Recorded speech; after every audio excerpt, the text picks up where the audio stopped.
Hi, my name is Eric, and in this video I do part 2 of chapter 2 in the Future Israel series, which is faith fiction, of course. Behind me is a very old, ancient in fact, and interesting mosaic that was found near the Dead Sea. For the characters in today's story will be traveling south, not far from the Dead Sea. So let's start. The Call of the Gadites. The sun was barely over the hilltops when the taxi driver rang the bell of the guest lodge. We grabbed our bags and rushed to the front door to be greeted by a tall American in his 40s, who casually introduced himself as Dave from Ephraim. I couldn't resist responding by pulling his leg. Oh no, another Ephraimite, say Shibboleth. He must have heard the challenge a few times before, because he immediately pulled a face and reciprocated with, "Oh no, Gadites." "So, where are you from?" I asked Dave as we drove off. This is one of the most asked questions in Israel, as we have been gathered from every tribe and nation across the globe. "Tampa, Florida," he replied. "In what church were you?" I asked, as I know many American pastors. "No, we were Messianic," he said with a tinge of pride. "Oh, in that case, did you perhaps know Ricky Cortez?" I asked, referring to a Torah teacher of that area. "Of course," Dave replied and looked at me a bit puzzled. "And you?" "Yeah, I met Rico and Brad Scott back in 2009 in a place called Kimberley in the Northern Cape, South Africa." As a Puerto Rican, Cortes was, like many other Spanish believers, of Sephardic Jewish stock. Cortes and Scott, together with the likes of Angus and Batya Wooten, Monty Judah, and Michael Rood, were among the early Messianic teachers. Not perfect, but enthusiastic. Sadly, we often witnessed our Christians, after discovering the Hebrew roots of the faith, drifted into a type of quasi-Judaism and then lost their love for what they saw as the Greek-Roman Jesus. These Torah-loving Messianics, not to be confused with Messianic Jews, argued for a renewed covenant and really got confused between Judaism and Christianity in their growing affinity towards Israel as the Spirit started to blow life into the dead bones of the long dispersed lost tribes of Israel. Dave's response on hearing that we came from South Africa was one of admiration. "Some fine folks of faith you had down there," he said, referring to Zephaniah 3:10's nations south of Cush, who refused to embrace the globalist anti-Christian mindset. "Are you going to Gad to visit family?" he asked as we entered neighboring Bet Anatot, named after the prophet Jeremiah's village. "No, we want to see our future village and our apartment. We hope to join the gathering soon," I said. "So I take it you folks haven't been there before?" "No, we've only seen lots of it on the web," my wife replied, referring to Royal Internet, which is strictly controlled to ensure that it stays porn and gambling free, having been purged from the seriously addictive and vile content of the past.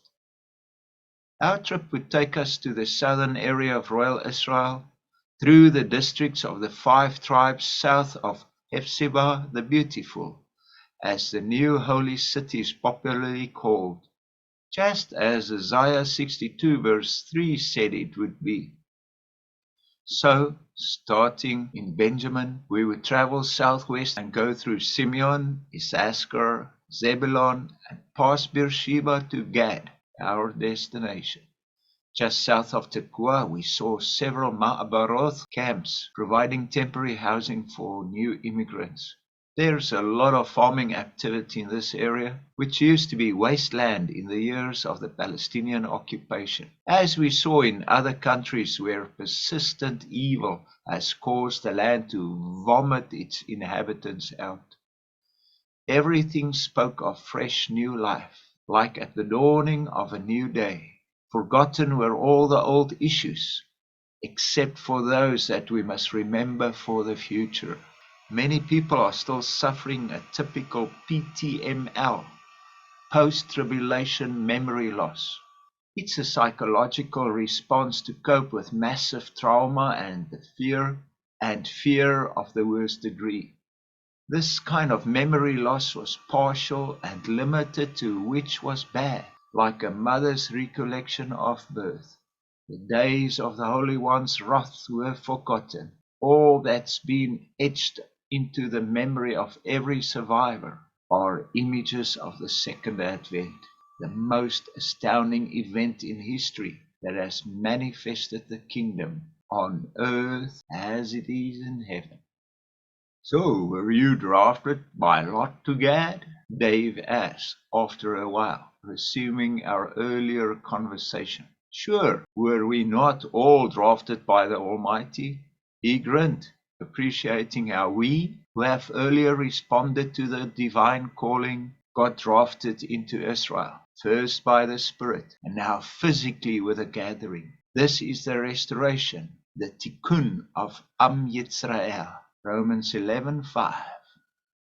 Dave was, like many other Americans, from the tribe of Ephraim. This had me a little puzzled. How come you drive taxi in the south? I asked.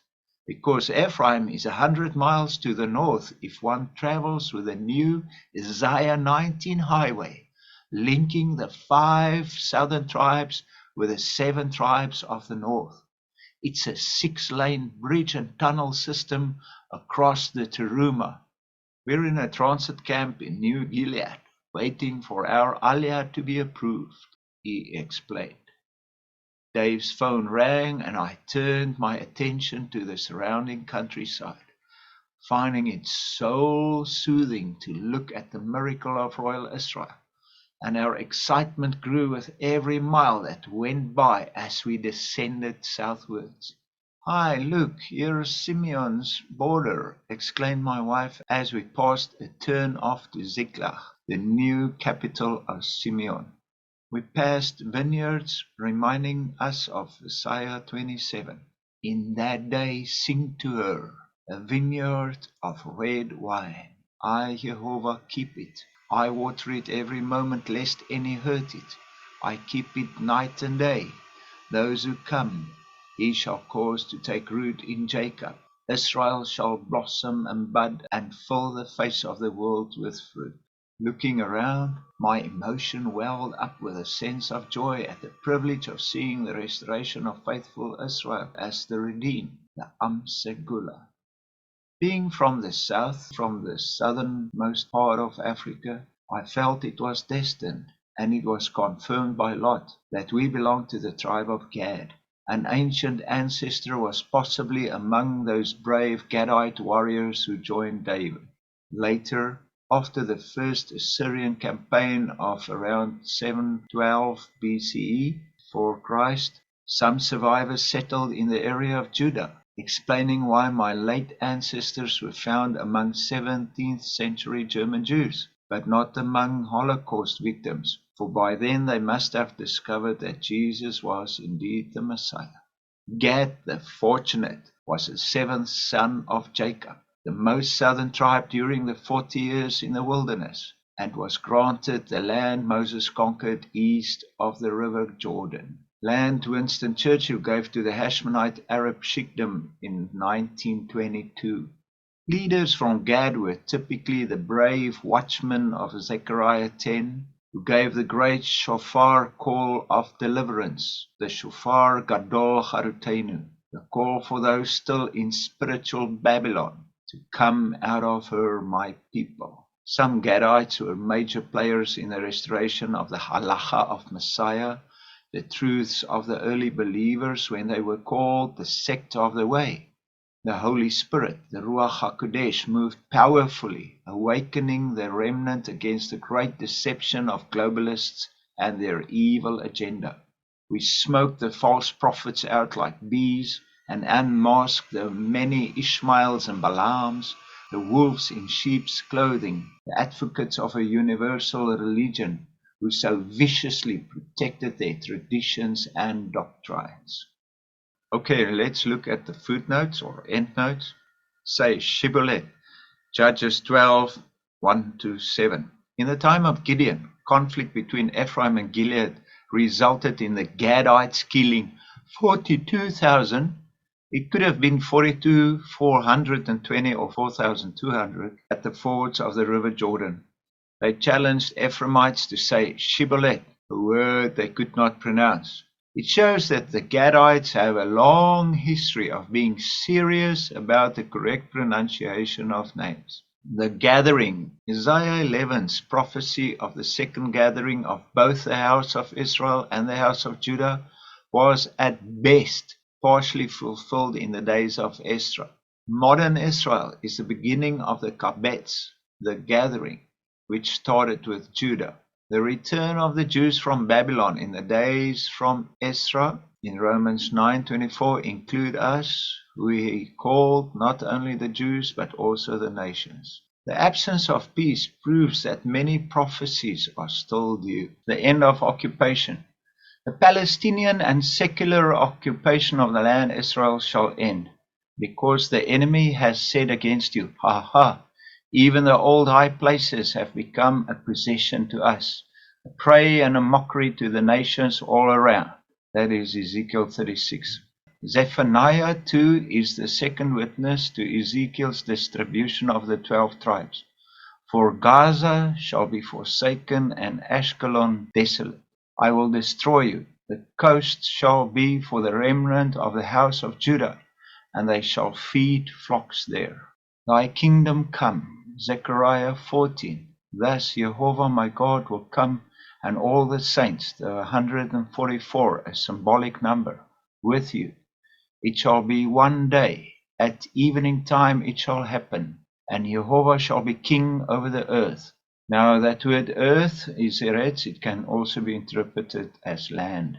Isaiah 8:8 describes Israel's past and future as your land, O Emmanuel.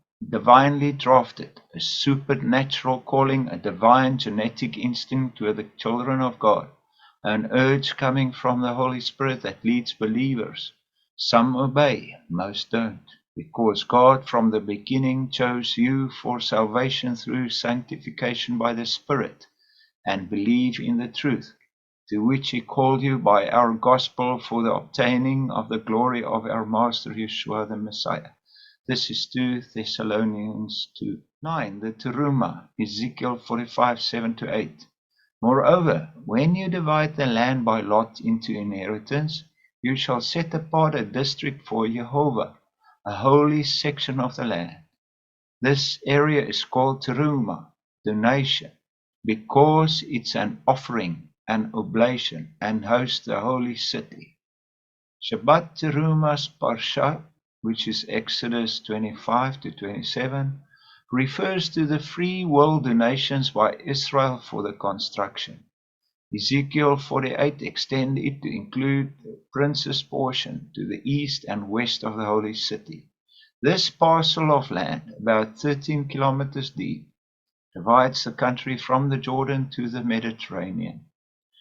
Just on a side note, it is probably a new city and not Jerusalem as we know it now. The 5 southern tribes. 7 tribes shall live north and 5 tribes south of the holy portion or Teruma. The 5 sons of Jacob's wife Leah and Rachel are closest to the Teruma, with the 4 sons of the concubines Bilhah and Zilpah furthest to the north and south. The holy city consists of the temple area, the prince's portion, the Levite portion, and the tribal portion. The elevated Jerusalem. Jerusalem is in the Judean hills, but parts of the city will be elevated. It won't be Everest, as I've heard some people say.